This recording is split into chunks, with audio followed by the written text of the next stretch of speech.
Assalamualaikum warahmatullahi wabarakatuh. Perkenalkan, nama saya Heni dari kelas A1 B. Hari ini saya akan mempresentasikan materi tentang pengantar ekonomi makro. Ekonomi makro adalah cabang ilmu ekonomi yang membahas perilaku ekonomi secara keseluruhan, seperti pertumbuhan ekonomi, inflasi, pengangguran, serta kebijakan fiskal dan moneter yang diterapkan oleh pemerintah. Dalam ekonomi makro, kita menganalisis bagaimana faktor-faktor seperti pendapatan nasional, investasi, dan konsumsi masyarakat mempengaruhi stabilitas ekonomi suatu negara. Pemahaman ekonomi makro sangat penting untuk membantu pemerintah dalam mengambil keputusan yang tepat, guna menjaga keseimbangan ekonomi dan kesejahteraan masyarakat. Terus, apa sih perbedaan utama dari ekonomi mikro dan ekonomi makro?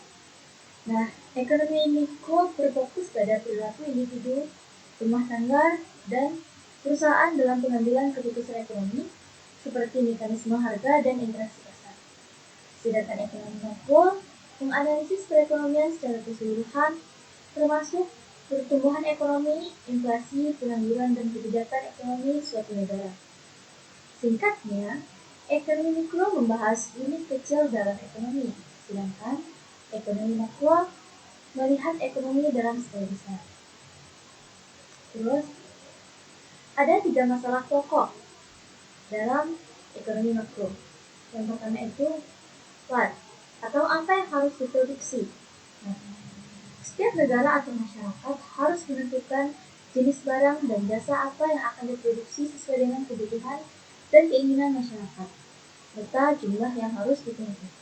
Contohnya, Indonesia fokus pada produksi beras dan sawit karena sumber daya alamnya yang mendukung. Yang kedua, how, bagaimana cara memproduksi. Pada masalah kali ini, yaitu adalah menentukan cara atau metode produksi yang paling efisien dengan memanfaatkan sumber daya atau faktor produksi yang tersedia seperti tenaga kerja, modal, dan teknologi. Contohnya, Jepang menggunakan robot dalam industri otomotif untuk meningkatkan efisiensi. Yang ketiga, for whom, untuk siapa barang diproduksi. Ialah menentukan siapa yang akan menikmati barang dan jasa tersebut. Contohnya, rumah mewah diproduksi untuk kalangan atas, sedangkan rumah subsidi untuk masyarakat berpenghasilan rendah. Nah, kali ini ada masalah dalam ekonomi makro. Yang pertama masalah stabilitas atau masalah jangka pendek. Yang pertama itu adalah inflasi atau kenaikan harga barang yang mengurangi daya beli. Contohnya, harga bahan pokok naik akibat kenaikan harga BBM. Selanjutnya ada pengangguran, ialah jumlah orang yang ingin bekerja tetapi tidak mendapatkan pekerjaan. Dan yang terakhir, neraca pembayaran. Catatan transaksi ekonomi suatu negara dengan negara lain. Contohnya, jika impor lebih besar dari ekspor, maka terjadi defisit neraca perdagangan. Yang kedua, ada masalah pertumbuhan atau masalah jangka panjang. Yang pertama adalah pertumbuhan penduduk. Jika tidak diimbangi dengan lapangan pekerjaan, bisa menyebabkan pengangguran. Selanjutnya ada kapasitas produksi. Meningkatkan produksi dengan investasi di teknologi dan infrastruktur. Dan yang terakhir, investasi. Modal yang digunakan untuk memperbesar kapasitas produksi. Nah, ini adalah perekonomian nasional. Indikator penting dalam perekonomian. Yang pertama itu adalah pendapatan nasional. Ialah total pendapatan yang diterima dari masyarakat dari produksi. Yang kedua ada produk nasional. Total output barang dan jasa yang dihasilkan suatu negara. Yang ketiga, tingkat kesempatan kerja. Ialah jumlah tenaga kerja yang bergerak di pasar kerja. Selanjutnya ada tingkat harga, ialah stabilitas harga barang dan jasa. Dan yang terakhir adalah neraca pembayaran, ialah perbandingan ekspor dan impor suatu negara. Contohnya, jika ekspor Indonesia naik karena permintaan batubara tinggi, maka neraca pembayaran bisa surplus. Nah, di sini ada sektor dalam perekonomian. Yang pertama ialah ada sektor keluarga atau personal sektor. ialah konsumen utama barang dan jasa. Yang kedua ada sektor perusahaan, khususnya sektor ialah pihak yang memproduksi barang dan jasa. Yang ketiga ada sektor pemerintah, ialah pengatur kebijakan ekonomi dan penyedia layanan publik. Dan yang terakhir ialah sektor perdagangan luar negeri, itu mengelola kegiatan ekspor dan impor. Contohnya, jika sektor keluarga membeli lebih banyak barang lokal, maka industri dalam negeri berkembang. Nah, selanjutnya ada pelaku ekonomi makro. Yang pertama ada rumah tangga, adalah konsumen yang membeli barang dan jasa. Terus ada produsen, pihak yang menghasilkan barang dan jasa. Yang ketiga ada pemerintah yang mengatur kebijakan ekonomi. Yang keempat ada lembaga keuangan menyediakan kredit dan investasi.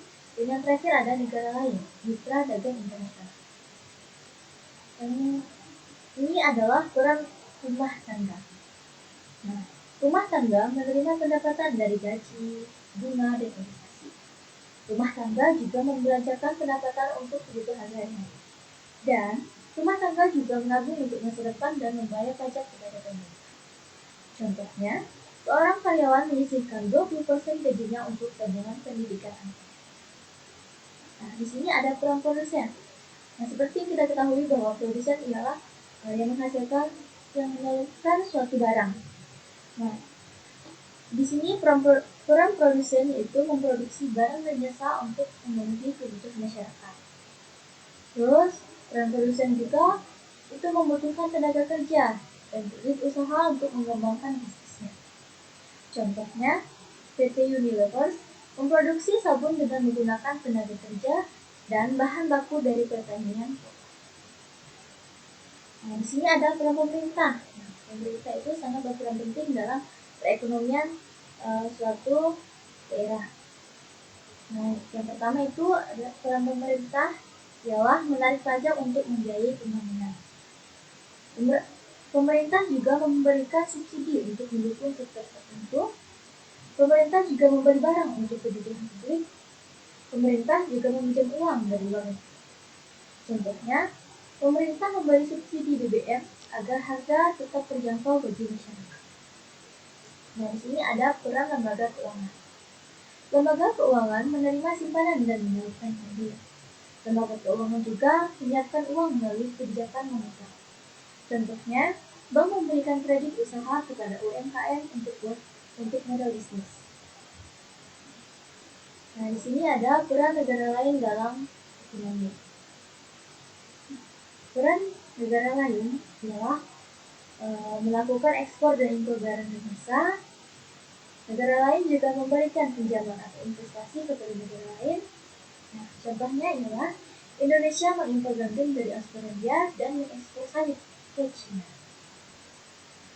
Nah, dalam ekonomi makro ada 4 pasar. Yang pertama ialah pasar barang, tempat jual beli produk. Yang kedua adalah pasar uang, transaksi keuangan dan investasi. Yang ketiga ada pasar tenaga kerja, penyediaan lapangan kerja, dan yang terakhir adalah pasar luar negeri, ialah pasar di mana ekspor dan impor berkegiatan dan nilai tukar mata uang. Contohnya, rupiah melemah terhadap dolar, sehingga harga barang impor naik. Nah, di sini ada pendapatan nasional. Nah, pendapatan nasional ialah jumlah pendapatan yang diterima oleh seluruh rumah tangga keluarga di suatu sektor negara dari penyerahan faktor-faktor produksi dalam suatu periode, biasanya selama 1 tahun.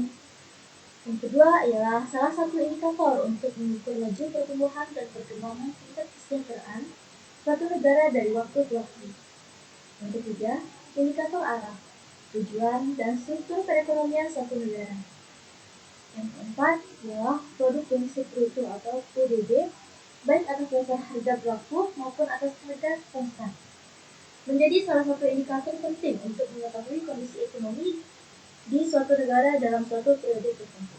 Contohnya, jika ekspor meningkat, maka pendapatan nasional juga meningkat. Nah, di sini ada pendekatan perhitungan pendapatan nasional. Yang pertama itu ada pendekatan produksi. Nah, pada pendekatan ini ialah menghitung dari sektor usaha. Yang kedua, Ada pendekatan pendapatan.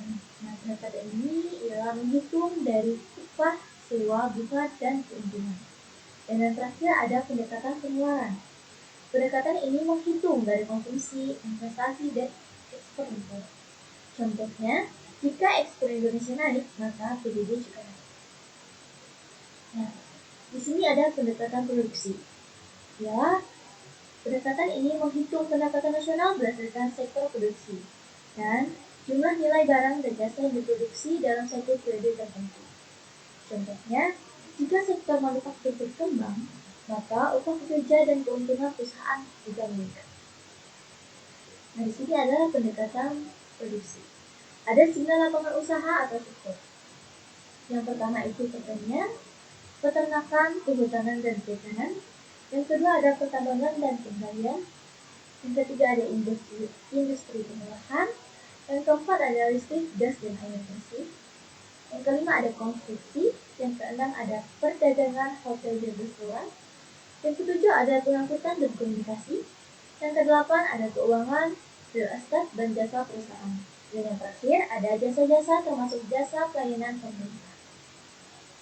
Nah, di sini ada pendekatan pendapatan. Pendekatan pendapatan merupakan jumlah balas jasa yang diterima oleh faktor-faktor produksi yang ikut serta dalam proses produksi di suatu negara dalam jangka waktu tertentu, biasanya 1 tahun. Pendekatan pendapatan juga balas jasa faktor produksi yang maksud ialah upah dan gaji, sewa, tanah, bunga, modal, dan keuntungan. Semuanya sebelum dipotong pajak, penghasilan, dan pajak langsung lainnya. Dalam definisi ini, PDB mencakup juga konsultan dan pajak tidak langsung itu atau pajak tak langsung yang dikurangi subsidi. Nah, ada pendekatan pengeluaran. Semua komponen permintaan akhir yang terdiri dari pengeluaran konsumsi rumah tangga dan lembaga swasta nirlaba. Yang kedua ada pengeluaran konsumsi pemerintah. Yang ketiga, pembentukan modal tetap domestik bruto. Yang keempat, perubahan inventory. Dan yang terakhir ada ekspor neto atau ekspor neto merupakan ekspor dikurangi impor.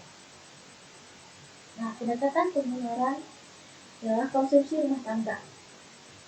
Belanja masyarakat untuk kebutuhan sehari-hari seperti makanan, pakaian, dan transportasi. Contohnya, pembelian beras oleh keluarga.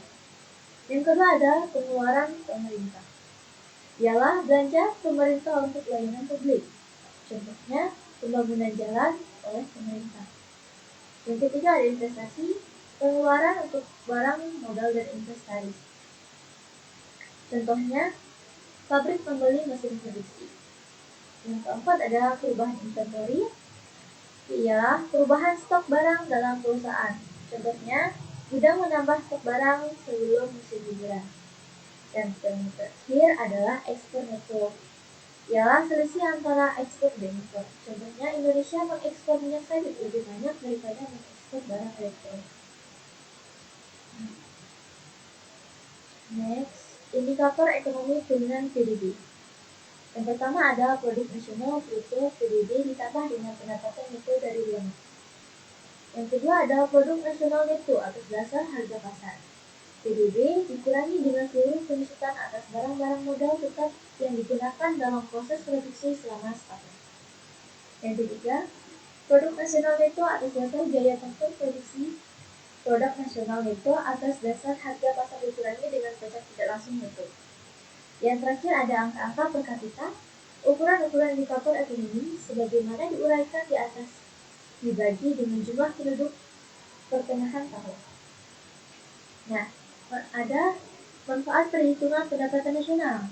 Yang pertama itu kita mengetahui struktur ekonomi. Selanjutnya kita akan mengetahui perkembangan ekonomi dan kita akan membandingkan perekonomian antara wilayah, negara, dan daerah. Yang terakhir adalah dasar pengambilan kebijakan. Nah, di sini ada tujuan kebijakan ekonomi makro. Yang pertama ialah tingkat pendapatan nasional real yang tinggi terjadi pertambahan barang dan jasa yang dihasilkan oleh suatu perekonomian. Tingkat kesempatan kerja yang tinggi menyebabkan tingkat pengangguran yang rendah. Kondisi perekonomian yang stabil menjadi inflasi yang rendah dan terkontrol stabil. Peningkatan kapasitas produksi nasional yang tinggi, mengoptimasi sumber daya, distribusi pendapatan yang merata, maka keadilan, dan mengurangi pemborosan. Dan yang terakhir ialah neraca pembayaran yang berimbang. Nah, sekian penjelasan dari saya.